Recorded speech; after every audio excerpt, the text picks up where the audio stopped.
But these are 6 characteristics of Jesus as a leader.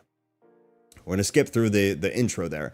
Jesus always speaks the truth, which is true. Remember when Jesus calls the Pharisees a brood of vipers in Matthew?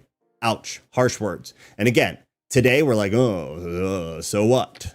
Yeah, no, at the time, that was a massive, massive insult. It was not a cool thing to say. The Pharisees had great religious influence. Wouldn't it have been a better strategy to tone it down a bit? But Jesus speaks the truth without fear of repercussion. He's concerned with sharing his message, not gaining political support, which is a major thing. And this is why we're doing this, because last week we were talking about how Jesus was a rebel. Jesus was counterculture. Culture would not align with this sentence. He was concerned with sharing his message, not gaining political support, not gaining cultural support. He had a truth. He expressed the truth. He did not care what anybody had to think about it. Everybody hated him. Everybody hated him. Nor is Jesus using hard-hitting truths to incite anger from people already on his side. He's not going for the gotcha moment or the truth bomb, whether or not it's to his advantage. And even if it means he'll lose supporters, he speaks honestly because the truth, undiluted, is what sets us free. Number 2, Jesus asks for more and offers more. I'm going to skip around, so sorry if that drives you crazy. While Jesus says that his yoke is easy and his burden is light, that comes from Matthew, his plan has a steep joining fee. Again, please relate this to common culture. Do you feel like Christianity today, which is the following of Jesus Christ, this dude that we're talking about, has a steep joining fee? I think the fee to join Christianity has never been lower. You've never had to do less than you have to do now to be able to call yourself a Christian. Ever. It's so low. The bar is so low.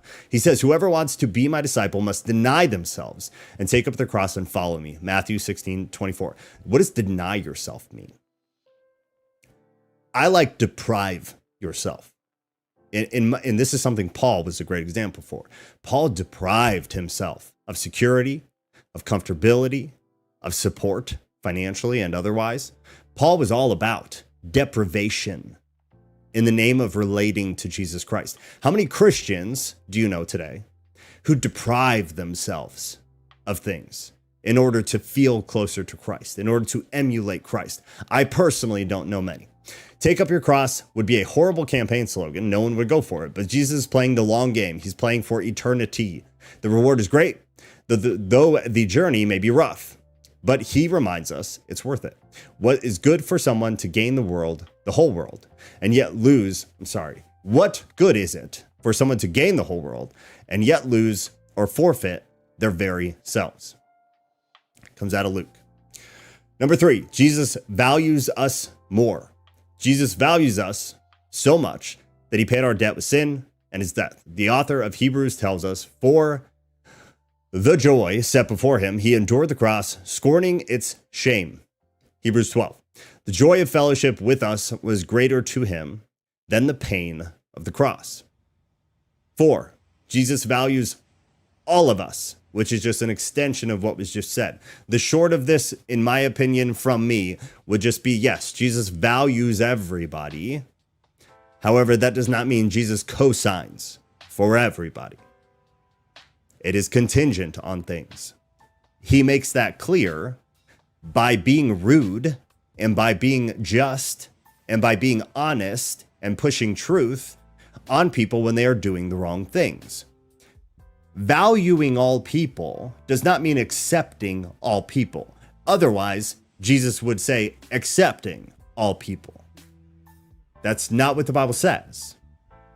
That's not what is expressed. What is expressed is that Jesus values all people. That does not mean acceptance. He does not accept you and your poor behavior. He does not accept you doing things you know you should not do. He values you still. He does not accept that. There's a massive difference between the two. That is a progressive concept, that he accepts all people, that all behavior is acceptable when you believe in Jesus Christ. Not true. All right, let me catch up on the chat real quick. You guys are going fast. Everything you have experienced, blah, blah, blah, we read that. All right, in your opinion, Nat says, in your opinion, does set Christianity apart from a lot of other religions, that we have a God that was born as a tiny normal baby and died just like the rest of us? So interestingly enough, there are other religions where it's a similar story. And we've talked about in the past where even the story after that is relatively similar. Like Horus, the sun god, has a similar kind of a similar style of narrative. And a lot of the narrative is actually very, very similar, which is when we kind of talk about, well, maybe it's different demographics trying to understand the same concepts. It takes us into a whole different topic. But yeah, one of the things it does, though, Nat, it does. I mean, the short answer is yes. With a lot of, in my opinion, in a lot of other religions, it is a differentiator.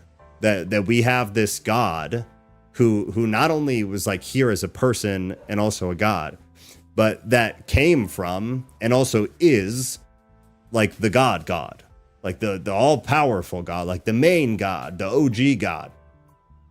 Jesus is like, we already have this powerful God. I'm trying to think of the best way to explain this. There are gods who are like born and go through life and they're gods. Cool. But those stories don't have God the Father. They don't have that same aspect and context where Jesus does. He has the same thing as the other gods, where he was born and he has this life and he's God the whole time, but he's also the main God. And it's this extension of God in order for us to like identify in a way. And that's only one part. Obviously he had other things, like I said, like the fulfillment of the law. There were other things, but in this context, yeah, I would say that it does differentiate us from a lot of other religions. And sorry, I see that was old. I just missed it earlier, so I apologize.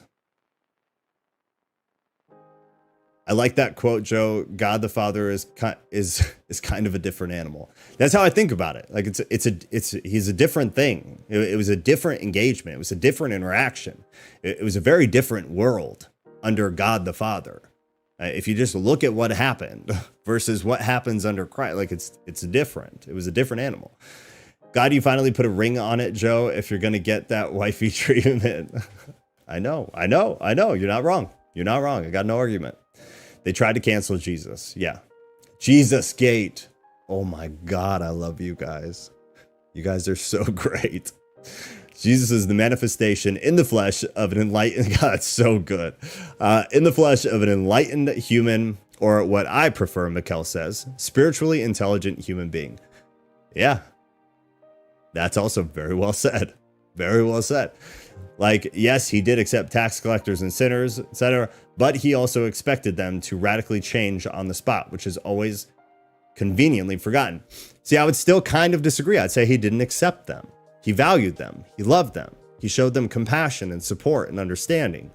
I wouldn't say he accepted their behavior. And you kind of said it at the end. Is that, and we always go back, and we're going to get to it. It's actually a part of this. Is you know, the woman that Jesus engaged with, where everybody, the progressive side of Christianity, always leaves off the end of that section that says, okay, now stop doing it. Like, yeah, I love you, everything's cool, blah, blah, blah, love, acceptance, progressive. But the very end that they cut off, and I'm going to show you where they cut it off in an article where this woman is explaining this. She literally stops and excludes it entirely. The part where Jesus says, cool, now don't do that again. Now stop. Go forth and sin no more. That's the only way you can push this progressive Jesus, is by removing sections of the Bible, which we talk about all the time, is a massive problem and has resulted in nothing other than us not having things that we should have. But did the disciples change it on the spot right away? But did the disciples changed it the spot right away? I assume you mean like, did the disciples change on the spot right away? I mean, we don't really know. We don't really know. I think in some cases, maybe. I mean, think about this, dude. If you were there, if you were a disciple and you witnessed Jesus like in person with your senses, you might radically just not ever do certain things ever again. It might not be like a progressive thing, a progression of change. It might be like, holy shit, holy crap, I'm done. I'm yours. Let's go. Let's do this. Take me. So maybe not. I agree with you on the acceptance thing, Joe. What comes to mind is Simon Peter, who gave up his job and left his home and wife to follow Jesus, or Matthew, who gave up a place of power for Jesus. Yeah. And that's kind of what I'm talking. Like, if you were there, you'd probably do anything, because that would be such a radical thing to experience. Venn diagrams. He was the King of Kings, Revelation. Peter kept fishing. There's nothing written that indicates about Matthew quitting the Roman Empire job as a tax collector. Interesting. Maybe you, Mikkel and Nat, you guys seem to have a disagreement in love, obviously. Nat, maybe find where you're getting that from, the part of Matthew giving up his position of power. Is there something? I honestly don't remember off the top of my head. Is there something in the scripture that kind of indicates that, or even just insinuates it? Like, it's a fair thought. It's a fair thought. If we don't have a direct claim that he did and no direct claim that he didn't, then I think it's a completely fair thought. Good point, Mikkel. I guess it was more of an assumption since we read about them traveling and preaching with him, which I believe would indicate that's, I don't know, man, that's pretty fair. I want to get into that. That's it. I like this. Nat and Mikkel, I like this. I want to see where that goes. If either of you have another device or you're able to look, try to look. If not, I'll keep a note for myself. But I'd like to get into that a little bit and see if we have enough to indicate that maybe Matthew did leave the position of power, or if we don't have enough to indicate it either way. But that's super interesting. I really like that. That attention to detail, man, that's what I'm talking about. That's a beautiful thing. That's a beautiful thing. But interested in learning more if there's any literature that my assumption is not correct. Yeah, I hope one of you or both of you looks into that a little bit more. I would love to get into that. Jesus claimed to be the physical Yahweh, Son of Man, from Daniel and Enoch, so he was more than just a wise man. Yeah, agreed. Absolutely. Matthew quitting on the Roman Empire. What? Matthew quitting on the Roman Empire job as tax collector would have been suicide, but that doesn't mean it didn't happen. That's also a fair thing to say, but it doesn't mean it didn't happen. And I think the point that Nat made is that at the very least, it's interesting that if we have enough to indicate that Matthew was traveling and all over the place, I mean, maybe he did that while still keeping that role, but maybe that wasn't possible. I don't know, but I'm very interested in this whole conversation. You can argue he was just a crazy man, but his claims aren't just wise. God, YouTube, I can't see like the last word you guys write. He claims aren't just wise teachings like Buddha. Yeah, no, I totally agree with that. Absolutely agree with that. All right, number 5. Jesus is motivated by compassion. How are we doing on time? Okay, I got to rush. Jesus is motivated by compassion. I think we all know enough that we can skip that. Jesus was heavily motivated by compassion for people. He had a lot of passion and compassion for humans. It's evident. I don't think we need to get into that. Jesus forgives, same thing. We've already kind of brushed on it with the woman and the tax collectors and everything. Jesus was forgiving. But forgiveness, there's an assumption when you forgive someone that they won't continue to do the same thing that you're forgiving them for. Right? Otherwise, it would make no sense. If you're sane, you don't forgive somebody who continues that keeps doing it. You don't do that. You don't do that. People don't do that. And if you do, you're kind of a pushover, right?